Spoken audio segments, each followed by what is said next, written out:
Welcome to Extraordinary XOL. Alhamdulillah. Oke. Assalamualaikum warahmatullahi wabarakatuh. Selamat malam. Alhamdulillah. Aku senang banget. Akhirnya setelah sebulan vakum ya, kita udah hampir setahun. Memang sudah setahun ya kita tidak berjumpa ya dari Desember karena ada beberapa kelas yang memang belum bisa untuk ditinggalkan. Mohon maaf sekali. Dan tapi akhirnya hari ini kita comeback. Asik. Comeback. Nomu Kipo ya. Aku seneng banget deh kalau udah ketemu Eri itu kayak apa ya? Aku kembali membuka buku catatan aku yang berjudul Al-Kahfi with Extra XOL tuh udah kayak kebahagiaan tersendiri gitu loh. Beda logo. Emang EXO. Iya sih ya. Beda momot kalau kalau kita hari ini ya. Comebacknya ditandai dengan perbedaan momot hari ini. Alhamdulillah. Oke, kita sampai di Surah Al-Kahfi ayat berapa? Hayo coba. Saya aja tadi juga hampir lupa. Ya, kita udah sampai di ayat 25. Hari ini kita bakal sharing cerita-cerita soal Al-Kahfi ayat 25 sampai ayat 31. Tapi sebelumnya yuk kita berdoa dulu. Rabbi zidni ilma warzuqni fahma, Rabbi shrahli sadri wa yassirli amri wahlul 'uqdatam min lisani yafqahu qawli. Semoga Allah senantiasa melindungi pemahaman kita dan apa-apa yang kita sharingkan pada malam hari ini bisa benar-benar bermanfaat, utamanya untuk yang bicara dan umumnya untuk teman-teman Eri semua gitu ya. Dan bakal mohon maaf ya Kak Farah.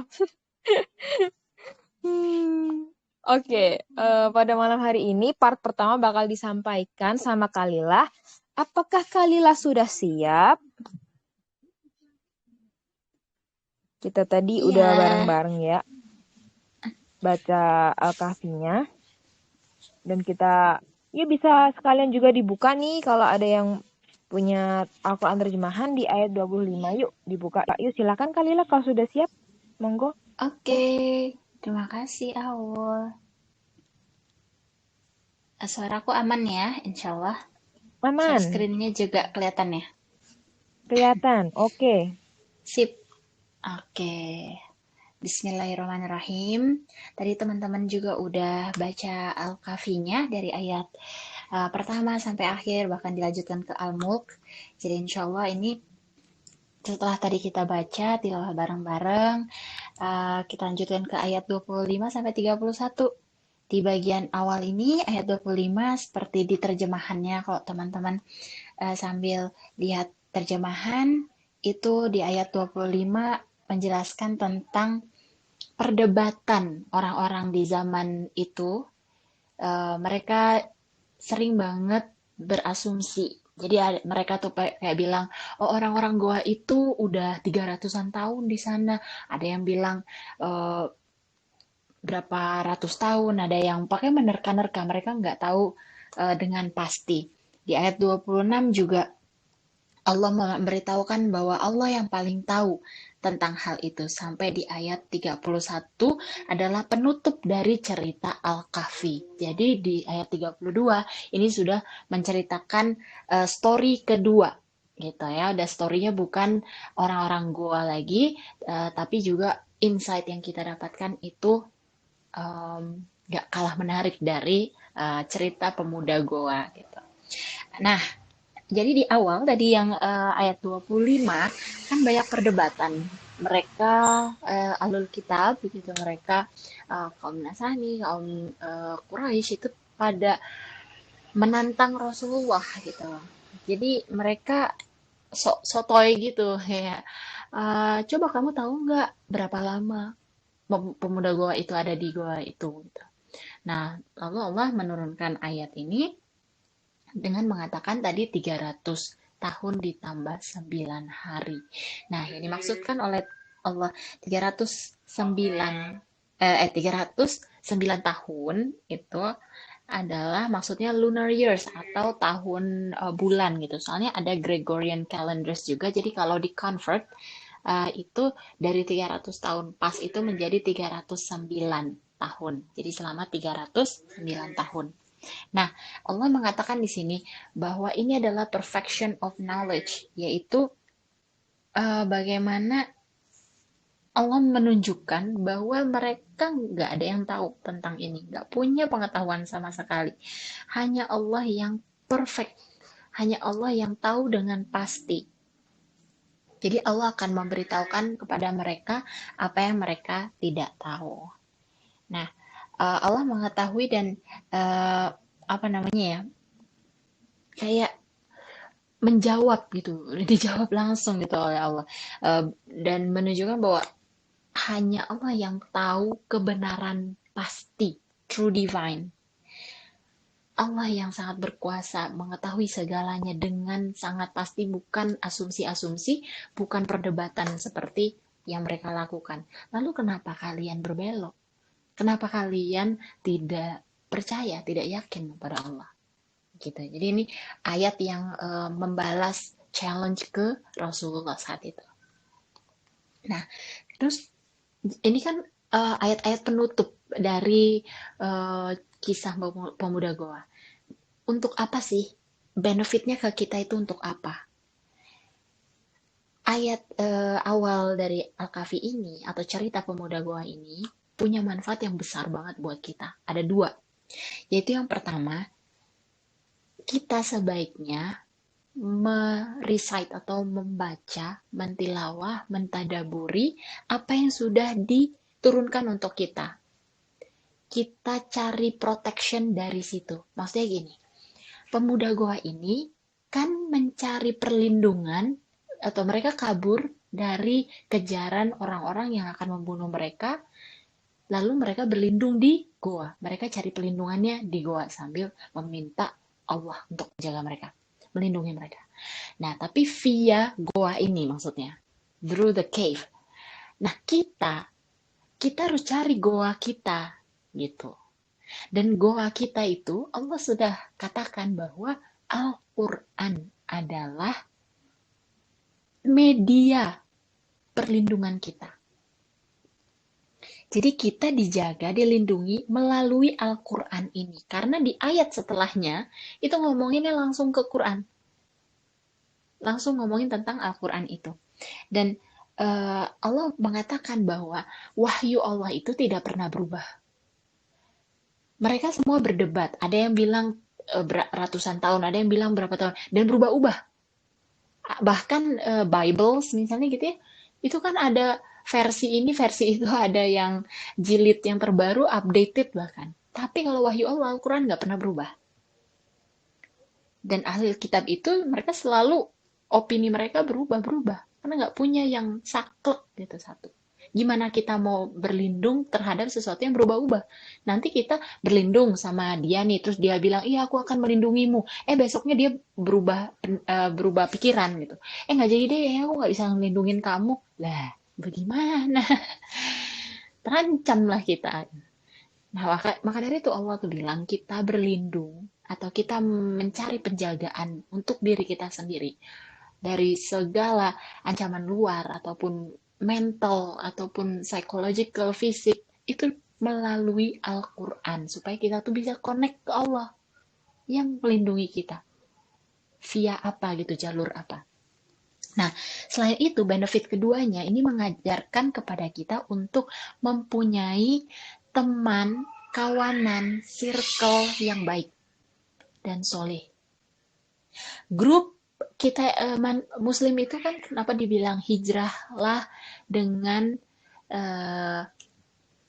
dengan mengubah lingkunganmu juga teman, atau masuk Islam dengan kafah dan berbondong-bondong. Masuk surga itu kalau orang Muslim nanti masuk surga itu berbondong-bondong, nggak sendiri-sendiri. Mereka ada namanya batch-batchnya gitu ya. Mereka bareng-bareng masuk gerbang surga itu bareng-bareng dengan teman-temannya dulu, dengan para mukminnya juga, atau keluarga yang mukmin. Mereka berbondong-bondong. Jadi satu grup. Karena kita juga membutuhkan orang lain. Kita ada fitrahnya. Kita memang butuh Allah. Kita memang berlindung pada Allah, curhat ke Allah. Tapi kita juga ada fitrah untuk dekat dengan orang, untuk membutuhkan bantuan orang lain juga. Kan itu wasilah dakwah dan pahala, jalur pahala juga. Jadi bersabarlah dengan sesama mukmin, apapun harganya. Bela-belain datengin temen jauh-jauh, bela-belain datang ke kajian offline supaya punya teman baru, bela-belain itu mending bela-belain beneran daripada bela-belain nonton opa di Singapura gitu. Gitu kan, ini konteksnya kita harus punya companionship yang bagus, yang baik, yang benar. Dan don't move gaze, maksudnya apa? Jangan sedikit pun berpaling ke grup-grup yang salah. Kalau teman-teman ini kan udah di grup yang X ya, ekstra gitu. Berarti sudah memang mau hijrah. Sebaiknya yang belum ekstranya ini coba sedikit-sedikit ditinggalkan atau sedikit-sedikit dikurangin lah partisipasinya di situ. Karena kita nggak bisa berjalan di dua area. Maksiat jalan, tapi ngaji juga jalan. Nggak bisa, nggak masuk. Gitu. Jadi kita harus benar-benar ngelihat quality over quantity. Yang banyak, yang major, yang teman-teman banyak orangnya, yang rame, itu belum tentu yang berkualitas.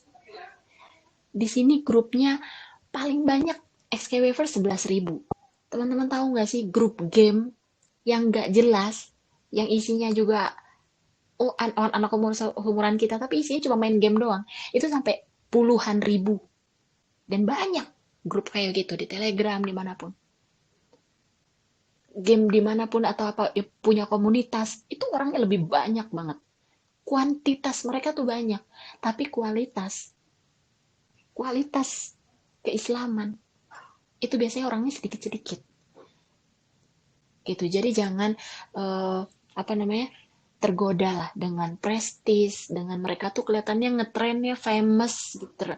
Wah, dikasih ini, dikasih itu, dapat giveaway ini, giveaway itu, terus kayaknya gaul banget grup-grupnya, orang-orangnya. Lebih baik kita tuh nggak punya teman sama sekali daripada teman kita semuanya yang tidak membawa kita ke taatan. Oke. Nah, jadi intended audience, audiensnya siapa? Kadang-kadang di ayat Al-Quran itu ada ayat-ayat yang seperti ayat tadi tuh, bahwa janganlah mengikuti ahli kitab, begitu kan, grup kelompok-kelompok yang menyesatkan. Itu kan sebenarnya ayatnya tuh seolah-olah diturunkan untuk Rasulullah. Padahal sebenarnya bukan buat Rasulullah, itu buat kita, tapi melalui Rasulullah aja. Kan sama-sama manusia gitu. Kalau Rasulullah mah, ya nggak mungkin lah tergoda akan harta, akan publisitas, akan hal yang kayak gitu. Tapi kita, kalau kita ya itu kita harus rem diri kita sendiri. Jadi kadang-kadang di ayat Al-Quran itu jangan kita tuh ngelihatnya kayak kalau baca terjemahan, oh ya udahlah ini kan di zaman Rasulullah, ya itu kan buat orang-orang zaman itu gitu. buat kafirun gitu. Aku kan tidak termasuk. Padahal sebenarnya ayat-ayat Al-Quran itu adalah buat kita. Ini kan itu diturunkan untuk manusia, diturunkan untuk kita. Dia bilang kan orang munafik itu adalah orang yang nggak sadar bahwa dia adalah munafik. Kalau orang yang takut dan merasa dia munafik, itu adalah orang yang bukan orang munafik. Gitu. Jadi kalau kita ngerasa, ya aku kayaknya julid, insya Allah artinya kita tidak julid gitu ya. Gitu. Terus Allah akan membantu kita. Karena sebenarnya sejatinya tuh kita itu duafa, kaum duafa tahu kan? Kaum fakir miskin duafa yang membutuhkan Allah, membutuhkan bantuan. Kita yang harus mendengar, kita yang harus mentadaburi Al-Quran, kita yang harus banyak merefleksikan ayat-ayat Al-Quran itu ke dalam kehidupan kita. Maka jangan mengikuti grup-grup yang hatinya itu sudah tertutup, bahkan mereka nggak ingat Allah. sholat aja ya dijamak ya gitu ya, lima-limanya dijamak gitu. Jadi mereka mengikuti hawa nafsu mereka. Mereka mengikuti kesenangan mereka. Aku pengen ketemu opa pokoknya. Ini lagi ada di Indonesia, di Jakarta lagi. Terus aku dapat tiket gratis lagi. Siapa? Ketemu siapa? ADO atau siapa? Nggak tahu kalau EXO siapa ya ini ya biasanya. Ini udah gak, aku dikasih temen tiketnya gratis nih buat nonton eh, nonton konsernya EXO nih di Indonesia. Ya nggak mungkin lah aku me- apa menyanyiakan kesempatan ini. But again, itu harga yang harus dibayar gitu. Mau ibaratnya nih kita tuh makin besar pengorbanan kita, makin besar juga hadiahnya dan makin jelas kita akan dapat hadiah surga itu. Emang kadang-kadang tuh ngerasanya ya lah cuma sekali doang kok nonton konser doang kok, ya sekali doang kok cuma beli album singlenya doang kok, cuma ini doang kok. Iya, dan karena cuma itu doang aja, kita jadi mencicipi neraka. Kan sayang sekali. Dan biasanya itu karena juga pengaruh grup atau lingkungan atau circle kita yang masih di situ. Jadi, circle-circle yang mereka sudah tertutup hatinya. Kalau bisa kita yang menerangi atau kita nggak terikut, maksudnya kita kenali diri kita deh, gitu. eh aku ada pengalaman gitu kan sama sama temen main game itu aku tinggalin semua main PUBG main apa semua tuh aku tinggalin semua ada beberapa yang masih punya kontak pribadi gitu kan beberapa kali ngechat apa ada yang memang udah tahu gitu aku bilang juga aku udah hijrah gini gini nggak main lagi gitu tapi ada beberapa yang kayak lagi free nggak jangan belajar mulu lah ayolah sekali-kali main gitu ibaratnya gini loh kayak ini bahkan kita udah berusaha untuk pergi jauh, untuk meninggalkan. Tapi tetap aja karena lingkungan kita yang dulu, karena ke teman-teman kita yang dulu, mungkin kita berasa, iya ya, aku capek sih, lagi capek banget sih, belajar mulu, bosen gitu ya, ibadah, bosen taat misalnya gitu. Ya udahlah aku main deh sekali-kali doang. Sekali-kali doang. Iya doang, sekarangnya doang. Besok lagi, besok lagi, besok lagi. Yang tadinya cuma 5 menit, jadi 15 menit, jadi 1 jam, jadi setiap hari. Jadi kayak dulu lagi, gitu kan. Sebelum hijrah. Itu karena grup tadi, karena lingkungan tadi. Dan mereka kayak mengikuti kesenangan. Oh, aku senangnya ini, aku sukanya itu, dan diikutin. Padahal harusnya yang diikutin bukan kesenangan atau keinginan kita. Tapi syariatnya Allah. Akhirnya completely lost dan neglect atau abai. Aku sampai, oh iya, sampai sini. Jadi yang perlu kita tanamkan ke diri kita sendiri, kita itu punya free will, kita punya kontrol terhadap diri kita sendiri. Setiap detik kita punya pilihan. Jadi kita nggak usah salahin siapa-siapa. Aku gini karena inner child, aku gini karena luka pengasuhan, aku gini karena teman-teman aku juga kayak gini. Aku nggak bisa ini, nggak bisa itu, soalnya orang tua aku nggak, nah, nggak, jangan. Karena semuanya itu ada di tangan kita. Kita harus take responsibility. Kita harus bertanggung jawab. Iya, aku emang salah. Aku belum bisa mengontrol diriku untuk nggak nonton lagi, untuk nggak ini, nggak itu. Ya nggak apa-apa. Aku berproses, aku mau berubah. Azamkan ke diri sendiri dan ambil tanggung jawabnya. Kalau kita excuse terus, ya alasan terus, ngeles terus, ya soalnya gini, soalnya gitu, tapi belum ada ini, tapi belum menemu halakoh yang enak. Enggak bisa. Karena free will itu benar-benar tanggung jawab kita.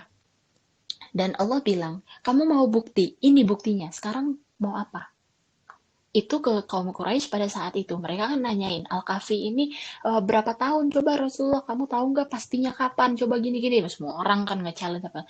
Terus Allah turunkan ayat ini dan bilang dengan jelas, 309 lunar years. Ayo, tuh udah dijawab. Mau apa kalian? Dijawab gitu sama Allah. Apa kita mau dijawab gitu sama Allah saat kita ketemu Allah di padang mahsyar atau di judgment day di hari akhir nanti? Kita nggak bisa ngeles. Ya Allah, soalnya aku kayak gini, kayak gini, kayak gini. Ya, tapi kan kajian semua ada di situ banyak. itu mau kamu butuh healing psikolog itu banyak psikologi Islami, kenapa kamu nggak ke sana? Itu banyak kajian-kajian, banyak kelas tahsin, kenapa kamu nggak belajar? Kenapa kamu mau bukti apa lagi? Apa yang mau kamu lakukan lagi? Apa bantahan lagi? Nggak ada, nggak bisa kita. Jadi ini juga menunjukkan bahwa kita tuh bukan robot yang ada banyak orang kan yang bilang kodo dan kodar terus gitu ya. Ada hal-hal yang kayak gitu kan. Ini kan semua itu ketentuan ketetapan Allah, ketentuan Allah. Ya aku apa namanya aku berdosa atau aku maksiat ya itu kan juga diizinkan Allah berarti kan itu kan ketetapan Allah juga kode Allah ya tetap aja kita yang memilih untuk melakukan itu.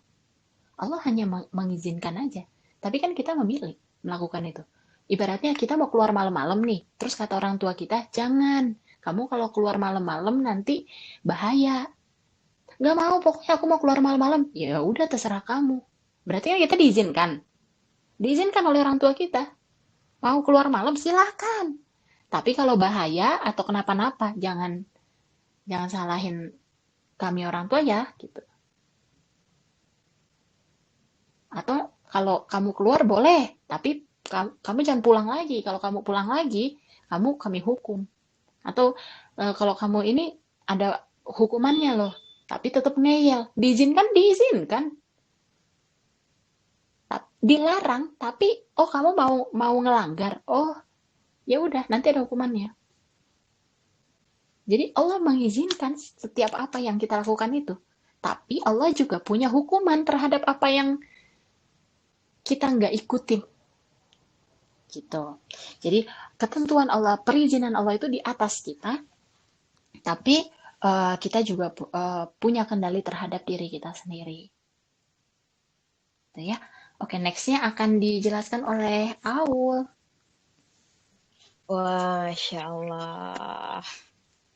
Ya, itu dia Mau terakhir aku share kami. screen atau Ya, ya share screen atau aja terus. di oh ya udah oke Salah nggak kan double kan pemalas. suaranya ya Enggak. Enggak ya? oke Enggak sih nggak kayaknya. kalau oke Oke. Alhamdulillahirrabbilalamin. Terima kasih Kak Mimi udah menjelaskan banyak makasih panjang lebar. Aul. Yang udah share screen juga. Jadi yang tadi yang kami bilang itu soal free will qadar itu tuh di ayat 29. Aku bacain ulang terjemahannya ya. Dan katakanlah Muhammad, kebenaran itu datangnya dari Tuhanmu. Barang siapa menghendaki beriman, hendaklah dia beriman. Dan barang siapa menghendaki kafir, biarlah dia menjadi kafir. Sesungguhnya kami telah menyediakan neraka bagi orang yang zalim, yang gejolaknya mengepung mereka. Jika mereka meminta pertolongan atau minum, mereka akan diberi air seperti besi yang mendidih, yang menghanguskan wajah. Itulah minuman yang paling buruk dan tempat istirahat yang paling jelek. Nah, tadi udah dibahas sedikit sama Kak Mimi soal free will.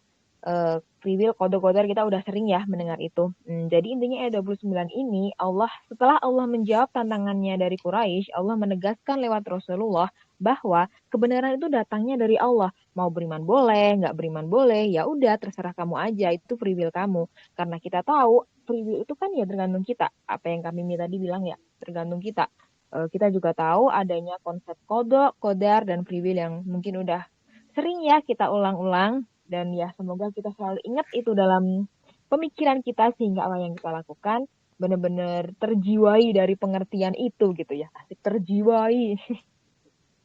Oke, aku bakal lanjutin bahwa ayat ini tuh dan apa yang udah Allah katakan soal 309 tahun tadi dan juga jumlah Ashabul Kahfi dan apa yang terjadi kepada Ashabul Kahfi itu sendiri itu merupakan bukti gitu loh.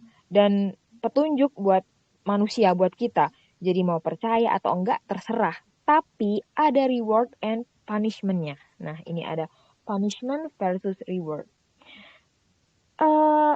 Tiap Allah menjelaskan ada ancaman, itu pasti Allah juga ngejelasin kalau kamu berhasil kalau kamu nurut, nggak lepas dari ancaman itu, kamu bakal dapat hadiah. Nah itu, kalau Allah menjelaskan soal azab, Allah juga menjelaskan soal rahmah. Jadi kayak biar kita tuh ada sikap yang namanya khauf dan roja.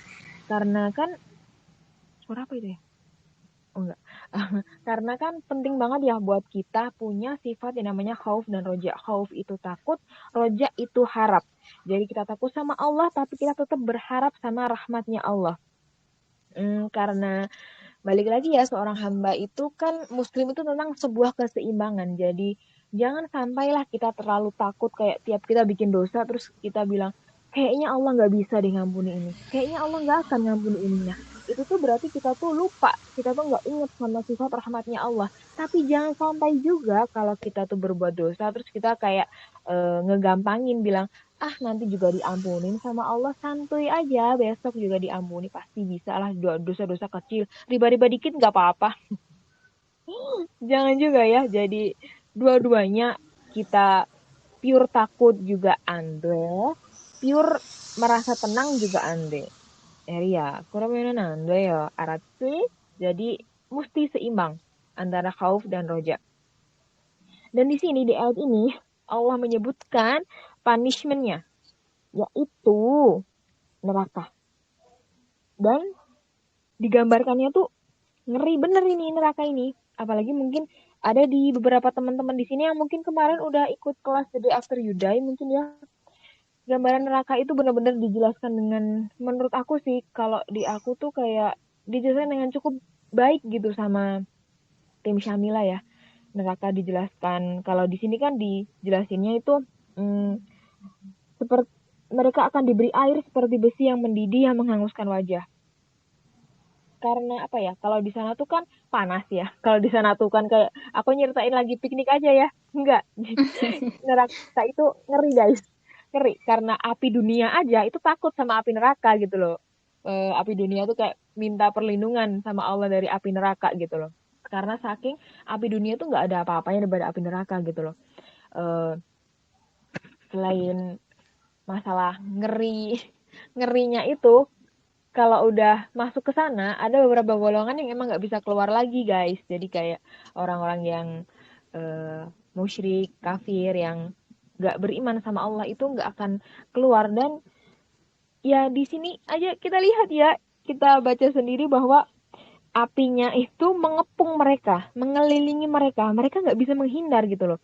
Apinya ngenain wajah mereka, ngenain seluruh badan mereka, kulitnya ngelopek. Terus bahkan tuh kalau hukuman paling rendah di neraka itu kalau kaki kita nginjak neraka, otaknya mendidih guys. Bayangin otaknya mendidih. Gimana kalau itu api mengenai seluruh kulit kita guys. Nauzubillah min dzalik, ngeri banget itu. Bukan lagi terkelopek tapi udah kayak langsung meleleh nggak sih kita? Daging kita bisa meleleh kena api neraka. Ya Allah, jadi kayak, dan ya itu siksaan seperti itu nggak akan berakhir untuk orang-orang yang memang kufur, yang menafikan Allah gitu ya. Dan badannya jadi terkumpul kembali, kemudian Allah siksa lagi, begitu terus kadang tuh ya. Bukan kadang sih, dulu aku juga begini. Dulu tuh waktu pertama aku belajar soal neraka dan surga itu timbul pertanyaan ya kayak yang di slide itu. Why punishment is so severe and why paradise is so pleasurable? Kayak, awe, kenapa sih neraka tuh kok kayak ngeri banget? Enggaknya keterlaluan banget ya ini neraka ini, kok ya sampai kayak begini banget. Katanya Allah Maha Rahmah. Kenapa nggak diampuni semua aja? Iya. Kadang aku awal-awal dulu aku juga berpikir seperti itu. Dan di di sini Allah nantilah bakal ada penjelasannya sama dari Ustadz Yasir Qadinya menjelaskan kenapa sih kok punishment itu bener-bener kayak parah banget, dan kayak neraka itu kok surga itu kok kayak enak banget gitu, kayak perbedaannya kontras banget gitu ya antara neraka dan surga. Oke, kita lanjut dulu sebentar ya sebelum kita menjelaskan apa jawabannya kenapa punishment tadi itu benar-benar kayak sakit banget dan surga itu benar-benar pleasurable. Oke, kita lanjut dulu di ayat 30. Sungguh mereka yang beriman dan mengerjakan kebajikan, kami benar-benar tidak akan menyia-nyiakan pahala orang yang mengerjakan perbuatan yang baik itu. Nah, tadi di ayat 29, Allah menjelaskan tentang punishment-nya, dan yang seperti yang udah biasa kita belajar juga di berbagai macam ayat yang lain. Tiap ada punishment itu ada reward dan itu rewardnya. Ayat 30 ini menjelaskan sekelumit rewardnya. Dan di ayat 31 selanjutnya ini nih. Ini reward yang diceritain. Jadi yang tadi ayat 29 punishment, yang ke-31 ini nyeritain rewardnya. Aku akan bacain terjemahnya ya. Mereka itulah yang memperoleh surga Aden, yang mengalir di bawahnya sungai-sungai. Dalam surga itu mereka diberi hiasan gelang emas dan mereka memakai pakaian hijau dari sutra halus dan sutra tebal. Sedang mereka duduk sambil bersandar di atas dipan-dipan yang indah. Itulah sebaik-baik pahala dan tempat istirahat yang indah. Nah, sudah bisa lihat ya, ayat 29 dan ayat 31 ini benar-benar kayak kontras banget perbedaannya. Betapa ngerinya neraka dan betapa wahnya surga. Dan tadi, kenapa sih Allah nggak mengampuni aja semua orang? Kenapa neraka masih begitu ngeri? Kenapa surga begitu indah, sedangkan neraka begitu ngeri? Kenapa orang nggak diampuni aja semuanya sama Allah kalau memang Allah marah? Nah, ya, dulu aku juga pernah bertanya seperti itu dan dijelaskan oleh Ustaz Yasir Kodinya. Ada sebuah hadis qudsi. Hadis qudsi ini tuh hadisnya Sahih Muslim gitu. Di mana ada dialog antara Allah dengan para penghuni neraka. Jadi Allah tuh bertanya sama para penghuni neraka. Allah bilang, apa kamu mau nuker semua yang kamu punya, termasuk anak-anak, istri, keluarga, relasi, semuanya termasuk harta kekayaanmu demi lepas dari neraka ini? Allah nanya gitu ke orang yang masuk neraka. Terus orang yang masuk neraka bilang, tentu aku akan memberikan semuanya. Aku akan memberikan hartaku, kolegaku, relasiku, anakku, bahkan istriku, semua akan aku berikan. Yang penting aku selamat dari sini. Bayangin, sengeri itu neraka sampai orang mau ngegadein anggota keluarganya sendiri. Apakah kita sekarang, posisi sekarang aja, apakah kita mungkin ngegadein anggota keluarga kita? Kan ya kayak ya nggak mungkin ya, kecuali kita di drama ya, yang itu yang soal hutang terus digadekan anggota keluarganya, anggota tubuhnya, ginjalnya digadein. Tapi insya Allah kita enggak ya. Jadi kayak selama di dunia itu keadaan seburuk apapun kita, insya Allah kita enggak akan kok ada niat pengen menggadaikan keluarga kita. Tapi di neraka, saking inginnya menyelamatkan diri, saking ngerinya neraka, apapun bakal dikasih sama penghuni neraka asal mereka keluar dari neraka. Harta ambil semuanya, apa yang udah aku usahain bertahun-tahun di dunia, ambil semua ya Allah, nggak apa-apa ambil, asal aku keluar dari neraka. Tapi tahu nggak Allah jawab apa? Tapi yang ku minta itu cuma sedikit sebenarnya. Sembahlah aku dan jangan sekutukan aku dengan yang lain. Itu aja. Tapi kamu tetap menyembah selain aku. Keterlaluan ya? Iya, makanya neraka itu dibikin parah dan ngeri. Dan juga kontras banget sama surga. Karena itu keterlaluan. Kadang kitanya yang keterlaluan. Allah itu nggak minta anggota keluarga kita. Allah juga nggak minta mungkin seluruh harta dan harkat martabat kita. Enggak, Allah nggak minta itu semua. Allah cuma pengen kita itu menyembah Allah dan nggak menyekutukan Allah. Allah tuh pengennya kita lurus ke Allah aja. Lihat aku aja hambaku lihat aku aja. Sedangkan kita kanan kiri, tengok kanan, tengok kiri, belok kanan, belok kiri, sibuk sendiri. Nggak mau. Kadang kita tuh kayak agak-agak malas-malasan gitu lihat ke arah Allah. Padahal Allah bilang, lihat ke aku aja, sembahlah aku aja, jangan sekutukan aku. Biar kita bisa terhindar dari neraka. Tapi ya itu tadi, kitanya yang kadang keterlaluan ya. Karena kan sebenarnya motif utama kita dalam beramal itu apa sih kalau nggak surga dan neraka? Dan ya janji Allah itu benar gitu guys. Jadi apapun yang kita lakukan itu motivasinya tuh memang ya ini surga atau neraka. Jadi memang udah sepantasnya banget kalau surga dan neraka itu dibikin sekontras itu. Atau mungkin ada contoh yang lebih relate. Ini yang di slide selanjutnya nih.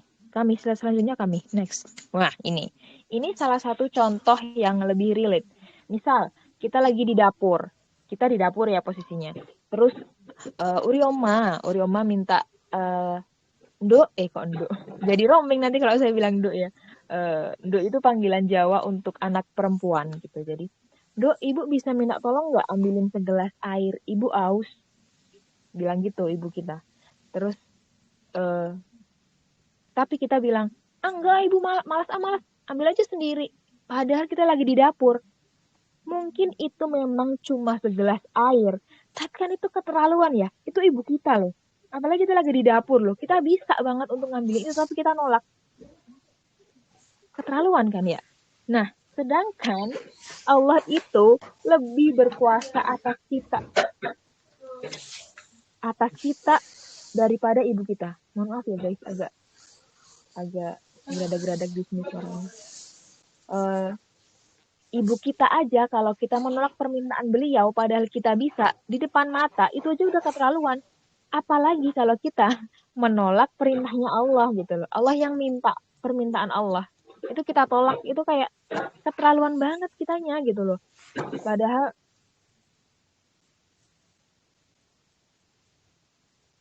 Padahal kita itu sendiri hidup Allah yang kasih, makan Allah yang kasih, nafas Allah yang kasih, bahkan Allah yang ngasih ibu kita ke kita. Karena salah satu cara Allah menunjukkan betapa rahimnya Allah itu adalah dengan menitipkan namanya ke ibu kita, ke bagian dari ibu kita.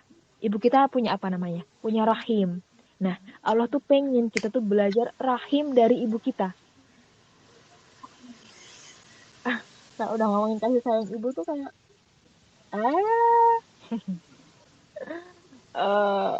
apa ya? Ibu itu orang yang bakal terus berdiri di sisi kita, tahu jeleknya kita tapi nggak pengen membuka aib kita di hadapan orang lain. Yang sayang sama kita, yang selalu ngasih makan kita, nggak pakein baju kita, yang ngurusin hidup kita bahkan sejak di dalam kandungan. Sejak kita tuh bahkan belum berwujud, bahkan wujudnya masih jelek banget. Masih kayak lendir-lendir, masih kayak bentuknya masih seukuran alpukat mungkin, jadi kayak belum berwujud dengan sempurna. Kita nggak bisa ngasih feedback apa-apa ke ibu kita, tapi ibu kita tetap sayang sama kita sejak dari dalam kandungan.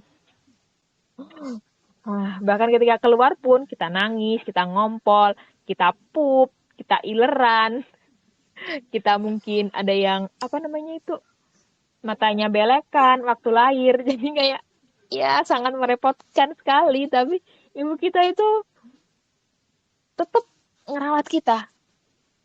Nah, itu baru sekelumit yang Allah titipkan rasa rahim yang Allah titipkan ke perempuan, ke ibu kita. Sedangkan rahmat dan rahimnya Allah itu jauh lebih besar daripada itu. Guys, Eria. Ya, jadi cukup keterlaluan, agak keterlaluan ya. Memang ya kita ya, saya ya. Kalau kita sampai kayak menduakan Allah gitu ya.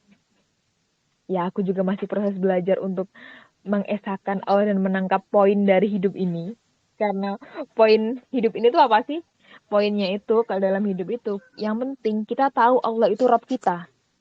Yang harus kita sembah, yang harus kita berikan apa ya? Peribadatan yang layak, satu-satunya gitu. Meskipun ya kita tahu Allah tuh nggak butuh ibadah kita gitu loh. Dan untuk mengarahkan kita ke arah untuk bisa kita menangkap poin itu, Allah itu udah menaruh macam-macam bukti dan tanda buat kita. Ya akal kita, ya itu Quran, Prophet, Rasulullah, fitrah kita, semua itu menunjukkan ke kita bahwa hanya ada satu Tuhan yang harus kita sembah. Tapi balik lagi, saya manusia malah hidup seperti hewan. Lari dari berpikir, kayak kita malas belajar, malas cari tahu, berbalik dari fitrah kita dengan isme-isme yang mengatur hidup kita, yang bahkan berbeda, yang nggak memenuhi fitrah kita gitu loh. Kita meninggalkan Al-Quran, Dan Allah pun bilang, mereka hidup seperti hewan, bahkan lebih buruk. Hah, jadi ah, after after all after all that Allah has given us, ya punishment ini tuh make sense sebenarnya gitu loh. Setelah apa yang fasilitas yang udah Allah kasih itu banyak banget ke kita. Yang udah aku sebutin tadi yang di slide itu ada 4 itu. Allah udah kasih kita itu. Dan kalau kita udah diarahkan, udah dikasih guidance, udah dikasih contoh, udah dikasih apa ya? Kalau disebutnya flicker of light di hati kita, jadi kayak udah ada sedikit cahaya keimanan Allah titipkan itu di semua orang, tapi kitanya masih belok, masih malas cari tahu. Ya, kitanya berarti yang agak-agak ya, sayanya yang agak-agak keterlaluan gitu ya. Dan soal reward, yuk next. Nah, soal reward ini tuh, ini reward yang Allah kasih nanti di akhirah, di surganya Allah, itu tuh berupa fisik dan juga fisik itu ya maksudnya bisa kita lihat ya berupa materi gitu dan juga kepuasan hati kita. Jadi kayak misal manusia itu kalau punya rumah itu kan sukanya ya yang luas, yang gede. Nanti kita kasih furniture. Manusia itu ada kecenderungan tersendiri suka sama interior design. Dia tuh pengen di rumahnya itu ada tamannya nanti di depan atau ya preferensi orang masing-masing, kesukaan orang masing-masing dan nanti di surga semua preferensi itu bakal diakomodir sama Allah. Jadi misalkan kita ya mungkin ya pengen nanti kalau punya rumah pengen punya rumah kayak punyanya Bebang Syumin misal gitu ya, yang rumahnya seperti agensi SM ya, yang rapi, yang punya pengikat gorden seperti donat itu. Ngadi-ngadi banget. Terus mungkin kita pengen punya rumah yang seperti apa, yang ada jacuzzinya kek atau ada bathtubnya karena dulu mungkin di dunia rumahnya terlalu sempit untuk dikasih bathtub, pengennya tapi pengen berangan-angan pengen punya bathtub. Nanti Allah kasih itu semua di surga gitu loh. Dan itu tuh lebih besar dan lebih bagus dari apa yang kita bayangkan gitu loh. Dan di alas itu semua nikmat terbesar dan nikmat paling paripurna, puncak yang paling bombastis, wah yang paling spesial itu tuh nikmat terbesar dari penghuni surga itu adalah hubungannya dengan Allah. Jadi bisa bercakap-cakap dengan Allah, bisa melihat Allah. Itu tuh nikmat yang nggak di dunia itu kita nggak bisa menggambarkan seberapanya gitu loh. Karena apapun yang nanti di surga itu bakal jauh dari apa yang kita bayangkan. Dan neraka pun juga jauh lebih parah daripada apa yang kita bayangkan. Ya, jadi nikmat-nikmat yang seperti yang aku sebutkan tadi, misalnya kayak pengen punya rumah kayak Bang Umin, atau pengen punya rumah yang kayak di jacuzzi, pengen punya kebun, pengen punya apa mungkin. Nikmat-nikmat itu tuh cuma nikmat pelengkap sebenarnya, karena nikmat yang terbesar ya tadi bisa bercengkrama dengan Allah gitu loh. Jadi nanti di surga pun fitrah-fitrah kita, keinginan-keinginan kita, keinginan yang mungkin tersimpan hanya dalam hati kita mungkin ya, mungkin kadang kita punya impian, aku pengen deh punya rumah yang di bawahnya mengalir kolam-kolam seperti punya Nabi Sulaiman. Mungkin kita jadi ngebayangin ya, pengen punya yang kayak gitu. Allah bakal kasih yang sesuai dengan kesukaan kita, sesuai dengan fitrah kita. Kita mungkin kalau manusia ya biasanya tuh cenderungnya itu suka sama air, jadi sering kan kita tuh ngelihat kayak miniatur air di dalam kantor gitu kadang, gemericik air, manusia tuh suka. Jadi nanti surga itu menyesuaikan fitrah manusia tapi bakal jauh lebih keren daripada apa yang kita bayangkan gitu loh. Karena surga itu beyond imagination. Asik. Kok seperti jargon sebuah produk ya, beyond imagination. Apa itu? Nah, itu penjelasannya dari ayat 31. Jadi udah paripurna nih cerita soal Ashabul Kahfi, opa-opa goa. Dan pekan selanjutnya insya Allah bakal dilanjutkan dengan kisah dua pemilik kebun Ini spoiler saya ya, jadi spoiler nih. Hmm, Masya Kak Aul Allah. Gak apa-apa men-trigger biar bawah. spoiler. Apa ini? Hmm, lagi kita dapur, iya. Udah pakai uri oma pas manggil Ndo. Dari Ya kan Allah. ceritanya blasteran, Jawa Able. Iya gitu. Mungkin Kalila ada yang mau ditambahkan sedikit nih dari penjelasan aku mungkin. Wah, udah menohok banget sih. Astagfirullah. Karena udah jam 10:07, aku udahin dulu malam ini. Sekali lagi jazakallah khair buat teman-teman semua dan juga Kak Aul dan Kak Lila yang udah men-sharingkan ilmunya mengenai Al-Kahfi ayat berapa tadi? 25 sampai 30 ya kalau ayat 25 sampai 31 ya 31. kalau nggak Iya. salah. Semoga eh, dapat ilmunya, dapat manfaatnya, dapat pahalanya juga dan bisa kita amalin bareng-bareng di keseharian kita. Amin. Oke, mari kita tutup malam ini dengan istighfar 3 kali dan juga doa kafaratul majelis. Astagfirullahaladzim, astagfirullahaladzim, astagfirullahaladzim. Subhanakallahumma wa bihamdika asyhadu an la ilaha illa anta astaghfiruka. Amin. Oke, makasih teman-teman semua. Yang tadi udah di roasting, sabar ya. Oke, aku tutup.